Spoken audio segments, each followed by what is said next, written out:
Ce que personne ne te montre, le vrai coût des prop firmes. Quand on parle des prop firmes, la plupart des discussions tournent autour des paiements, des payouts. Combien tu retires, à quelle fréquence, sur combien de comptes, c'est compréhensible. Mais c'est aussi là que commence le problème. Parce que se focaliser uniquement sur les gains empêche de voir la réalité économique complète. Le trading en prop firme a un coût, pas un coût théorique, un coût réel, mesurable et cumulatif. Et tant que ce coût n'est pas intégré dans le raisonnement, les décisions prises sont biaisées.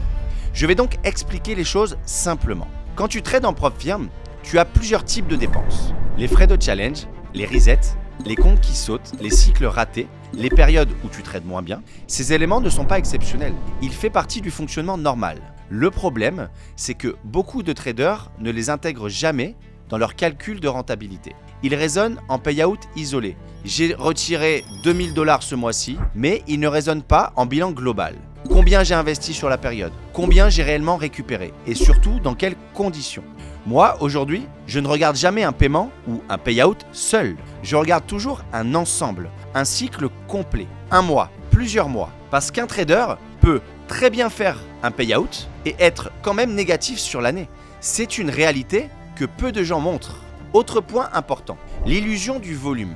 Pendant longtemps, les prop firmes permettaient d'empiler les comptes. Beaucoup de traders ont confondu augmentation du nombre de comptes et augmentation de la rentabilité. En réalité, plus de comptes signifie aussi plus de frais, plus de pression, plus d'erreurs potentielles. Aujourd'hui, les règles ont changé. Les prop firmes ont restreint. Les limites sont plus strictes. L'empilement n'est plus viable. Et ça révèle une chose très simple. Ceux qui n'avaient pas de structure se retrouvent bloqués. Moi, j'ai volontairement pris l'option inverse. Réduire le nombre de comptes, épurer, mieux contrôler. Pas pour gagner moins, mais pour avoir une vision claire de ce que je fais. Aujourd'hui, je sais exactement combien me coûte un cycle, combien il peut rapporter et quel est le risque réel pris. Je privilégie des gains journaliers simples, répétables, sans forcer. Pas parce que c'est spectaculaire, mais parce que c'est maîtrisable. Et c'est là que la rentabilité se construit. Pas sur un seul trade, pas sur un jour, sur la cohérence. Il y a aussi un point dont on parle rarement, la fatigue, l'usure mentale, la baisse de performance. Ce sont des coûts invisibles, mais bien réels. Un trader fatigué prend de moins bonnes décisions et de mauvaises décisions coûtent de l'argent. C'est pour ça que je regarde le trading comme une activité structurée, globale, mais pas comme une suite d'opportunités.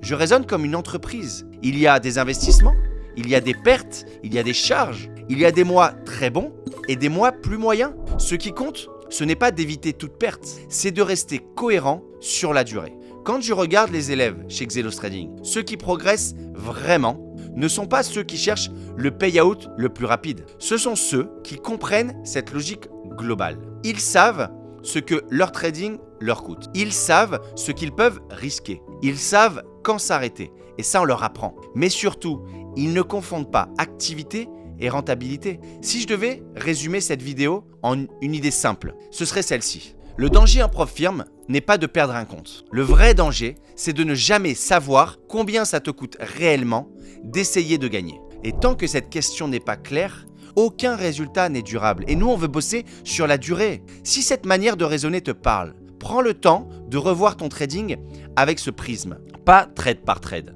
pas payout par payout, mais comme un système.